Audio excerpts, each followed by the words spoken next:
वालेकुम। 7th class. उम्मीद है कि आप सब ठीक होंगे। बेटा बुक खोलें, पेज नंबर 11 है।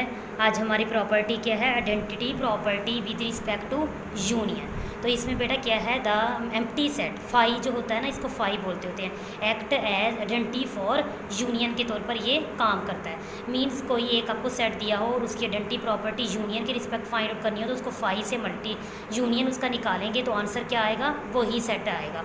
जैसे एग्जांपल में देखें, आपको if A is equal to दिया हुआ है, वॉवल वर्ड्स हैं, वेरीफाई आपने करना है A union phi is equal to ए।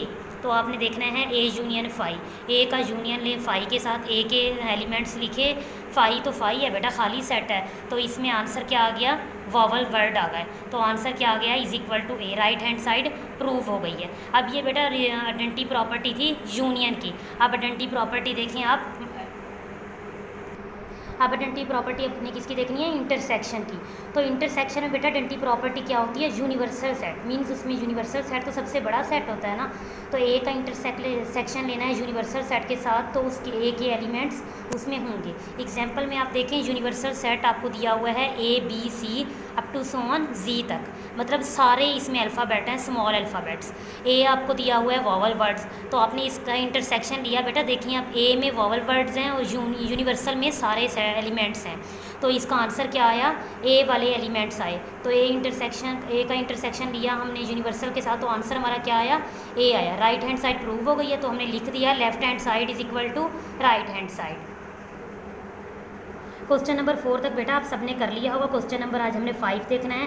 दिया हुआ है if U is equal to A B C up to जोन जेड तक, मतलब यूनिवर्सल सेट सबसे बड़ा है। फिर हमें एस दिया हुआ है, टी सेट दिया हुआ है। वेरीफाई हमने क्या करना है बेटा? एस का यूनियन लेना है खाली सेट के साथ, तो आंसर क्या आए? एस आए। तो ये आप कर लीजिएगा। टी का इंटरसेक्शन यूनिवर्सल सेट के साथ लेना है, तो हमारा आंसर क्या आएगा? टी आएगा। बेटा इंटरसेक्शन है तो कॉमन टी के एलिमेंट्स ही आएंगे। इसका पार्ट नंबर 3 देखें, S intersection S complement is equal to 5। तो ये तो आप बोर्ड पर देख लें। तो स्टूडेंट ये लेक्चर नंबर आपका 5 है, एक्सरसाइज 1.4 का क्वेश्चन नंबर 5 का पार्ट नंबर 3। यूनिवर्सल सेट भी आपको दिया हुआ है, एस भी दिया हुआ है, और आपको क्या प्रूव करने के लिए बेटा कहा हुआ है? एस इंटरसेक्शन एस का कम्प्लीमेंट, आंसर क्या आना चाहिए? 5। मीन्स एम्प्टी सेट आना चाहिए। तो आपने सोल्यूशन करना है S intersection S complement, means आपने लेफ्ट हैंड साइड ले लेनी है। उसके बाद आपने एस, अब देखिए स्टूडेंट आपको एस तो दिया हुआ है, आपको एस कम्प्लीमेंट के एलिमेंट्स तो नहीं पता, तो आपने ये क्या करना है बेटा? इसका एस कम्प्लीमेंट आपको पता है, कैसे निकालते होते हैं? You minus S, means universal set में से एस को माइनस करना है, तो वो उसका कम्प्लीमेंट आ जाएगा। तो आपने यूनिवर्सल सेट लिखा माइनस एस के एलिमेंट्स लिखे, तो आपने देखा इनको जब सब्ट्रैक्ट किया, आपने माइनस किया, तो इसका आंसर क्या आया बेटा? ये वॉवल सेट के अलावा जो भी सारे अल्फ़ाबेट्स थे, इंग्लिश अल्फ़ाबेट्स, वो सारे आपके पास आ गए। अब आपके पास बेटा क्या आया है? ये एस कम्प्लीमेंट। तो अब आपने क्या करना है? एस कम्प्लीमेंट आ गया है, एस का इंटरसेक्शन लेना है एस कम्प्लीमेंट के साथ। तो आपने यही लिखा, एस के एलिमेंट्स लिखे, वॉवल वर्ड इंटरसेक्शन, ये वाले सारे एलिमेंट्स जो आपकी एस कम्प्लीमेंट के आए थे वो आपने इंटरसेक्शन में लिख दिए। तो बेटा देखें, ये एस के एलिमेंट्स हैं, ये एस के कम्प्लीमेंट के एलिमेंट्स हैं। ये ऐसे हैं जैसे उलट होता है, एक दूसरे के उलट है, सेट ए और सेट कम्प्लीमेंट, उसका कम्प्लीमेंट। तो आपने इन दोनों में देखा कोई चीज़ कॉमन नहीं है, तो आपका आंसर क्या आया बेटा? एम्प्टी सेट आया। तो आपका प्रूफ क्या हो गया? S intersection S complement is equal to empty set. तो इसका पार्ट नंबर 4 देखें बुक पर। इसमें बेटा 4 पार्ट में क्या है? टी का यूनियन लिया आपने टी कम्प्लीमेंट के साथ, तो आंसर क्या आया? यू आया। आपने टी के एलिमेंट पहले टी कम्प्लीमेंट फाइंड आउट करना है, फिर उनका यूनियन लेना है। ये तो बेटा सारे एलिमेंट्स होते हैं, यूनियन का मतलब होता है अपने कंबाइन कर देने होते हैं। वो इंटरसेक्शन था तो अपने कॉमन एलिमेंट्स लिखने थे, तो 5 आया था। अब ये यूनियन है तो यूनिवर्सल सेट इसका आंसर आएगा। ठीक है बेटा। क्वेश्चन नंबर 6 पे आप देखें। क्वेश्चन नंबर 6 बेटा ऐसे है, एक्सरसाइज 1.2 में आपने क्वेश्चन नंबर 7 किया था ना, डिफरेंस वाला, तो इसमें भी सेम वही आपने करना है। ए का डिफरेंस किसके साथ करना है? बी के साथ। आपने लेफ्ट हैंड साइड लेनी है, ए का बी के साथ डिफरेंस करना है, फिर बी का ए के साथ डिफरेंस करना है। तो आप देखेंगे इन दोनों के आंसर कभी भी सेम नहीं आएंगे। इन जनरल बेटा बात ये है कि A minus B not equal to आता है बी माइनस ए के। तो आपने ये वाला भी क्वेश्चन सेम इसी तरह करना है। क्वेश्चन नंबर 7 भी सेम इसी तरह है। उसमें आपने आइडेंटिटी प्रॉपर्टी यूनियन की और इंटरसेक्शन की फाइंड आउट करनी है। यूनियन में बेटा आप 5 से मल्टीप्लाई करते होते हैं और इंटरसेक्शन में आप यूनिवर्सल सेट के साथ मल्टीप्लाई करते होते हैं। ठीक है बेटा। नेक्स्ट हमारा टॉपिक है जो आज हमने पढ़ना है, वेन डायग्राम है। आप ये देखें वेन डायग्राम क्लोज फिगर दो रिलेशन सेट्स होते हैं, उसमें रिलेशनशिप ये करती है। Venn diagram word introduce by British logician and philosopher when, John when. तो इसने अपने नाम पर ही वेन डायग्राम बनाई। तो मैं आपको इसका मैं बताती हूँ, representing set went through Venn diagram.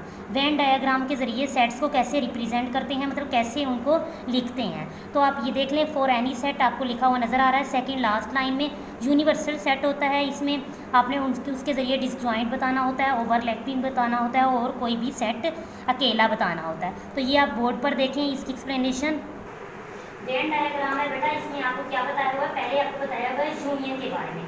Union में अकेला कोई सेट है, सेट ए दिया हो। यूनिवर्सल सेट बेटा आपका हर किसी में आएगा। तो यूनिवर्सल आपने सेट लिखना है और उसमें एक सेट ए आपको नजर आ रहा है। इसका मतलब ये है कि यूनिवर्सल सेट एक ऐसी चीज़ है जो बहुत से सेट्स को अपने अंदर घेर के रखती होती है। ये तो था सेट ए, कोई भी आपको एक सेट दिया हो। और ये आपको क्या है बेटा, डिसजॉइंट सेट। डिसजॉइंट का मतलब आपने पढ़ा था क्या होता है, जो सेट आपस में उनके एलिमेंट्स नहीं मिलते होते, कोई कॉमन उनमें नहीं आता। तो यूनिवर्सल सेट में दो सेट पड़े हुए आपको नजर आ रहा है बेटा, एक इसमें ए और बी, लेकिन इनमें कोई एलिमेंट सेम नहीं है। तो ये जो इसको कहते हैं, ये वेन डायग्राम आपके सामने बनी हुई है। ये थर्ड पे देखें, यूनिवर्सल सेट किसकी है बेटा, ओवरलैपिंग सेट। ओवरलैपिंग सेट बेटा क्या थे, जिनकी इंटरसेक्शन में कोई कॉमन एलिमेंट आ जाए।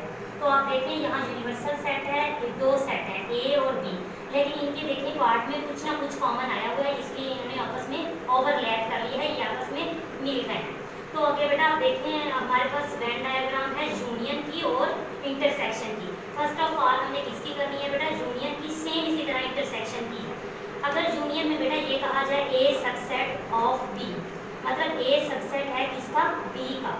तो वेन डायग्राम बनाने का आपको तरीका तो पता चल गया है कि आपने एक बॉक्स लेना है, उसमें यूनिवर्सल सेट को लगाना है। लेकिन आप ये देखें कि ये है किस कौन इन दो सेट्स के दरमियान क्या है, इंटरसेक्शन है, यूनियन है, क्या है।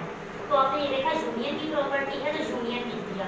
आपने बी सेट लिखा और ए सेट बेटा इसके अंदर का मतलब ये है कि बी का सबसेट है कि कौन, ए, मतलब बी के कुछ ए के सारे एलिमेंट्स किसमें हैं, बी में हैं। और अगर ओवरलैपिंग इसी तरह कर जाए तो ओवरलैपिंग का मतलब होता है कुछ ना कुछ मिल जाना इनमें। Universal set A union B means बनाने का सबका मेथड यही वाला है। तो आपने इनको ओवरलैप करवा दिया। ये तो थी बेटा यूनियन की प्रॉपर्टीज वेन डायग्राम। अब किसकी हमें देखनी है, इंटरसेक्शन की। अगर इसमें बेटा आ जाए ए सबसेट है बी का, ए सबसेट ऑफ बी, तो आपने यहाँ कैसे लिखना है बेटा, इंटरसेक्शन लिखना है। क्योंकि इसकी प्रॉपर्टी आ गई है, सॉरी बेटा यहाँ आपने यूनिवर्सल सेट लिखना है। ये यूनिवर्सल सेट होता है, जैसे मैंने आपको ऊपर बता दिया। इंटरसेक्शन वाली बात आपने ये लिखनी है कि दो सेट के आपस में क्या क्या है। तो आपने वेन डायग्राम बनाई, इसमें क्या लिख दिया है, ए। तो इसमें सिर्फ आपने ए को शेड करना है, यूनियन में आप सबको शेड किया करेंगे, क्योंकि यूनियन में सारे एलिमेंट्स आ जाते हैं, इसमें सिर्फ कॉमन एलिमेंट्स आ जाते हैं। अगर बेटा ओवरलैपिंग कर जाए इंटरसेक्शन में तो इनकी डायग्राम वही है, लेकिन इसको शेड किसको करना है बेटा, इनके दरमियान में जो कॉमन चीज़ आ रही है, ठीक है बेटा, कॉमन एलिमेंट्स आ रहे हैं। यूनियन में याद रखिएगा सारे को शेड करते हैं, और इंटरसेक्शन में किसको करते हैं, जो कॉमन आ रही है। तो अपनी बुक पर एक्सरसाइज 1.5 देखें, पेज 17 पे बेटा एक्सरसाइज 1.5 है। आपने सिंपली शेड करना है इस सारी एक्सरसाइज में, तो आपने ये शेड कर लेनी है। अब अपनी डायरी देखें, डायरी बेटा आपकी है एक्सरसाइज 1.4, क्वेश्चन नंबर 5 से लेकर 7 तक एक्सरसाइज 1.5 भी करनी है, इसमें सिर्फ शेडिंग है और रिव्यू एक्सरसाइज। इसके क्वेश्चन नंबर 1 से लेकर 10 तक करनी है। ये जो सारा आप यूनिट नंबर 1 में पढ़कर आए ना, ये बिल्कुल उसी से ही रिलेटेड होता है। तो बेटा आपने नीट एंड क्लीन करना है, ये सारा एक दिन में ना किया करें, ये एक दिन में करें। एक्सरसाइज 1.5 2 दिन में करें, एक दिन में करें, और ये रिव्यू एक्सरसाइज 2 दिन में करें। प्रैक्टिस जस्ट पर नीट एंड क्लीन आपने सॉल्व करनी है, ठीक है। अल्लाह।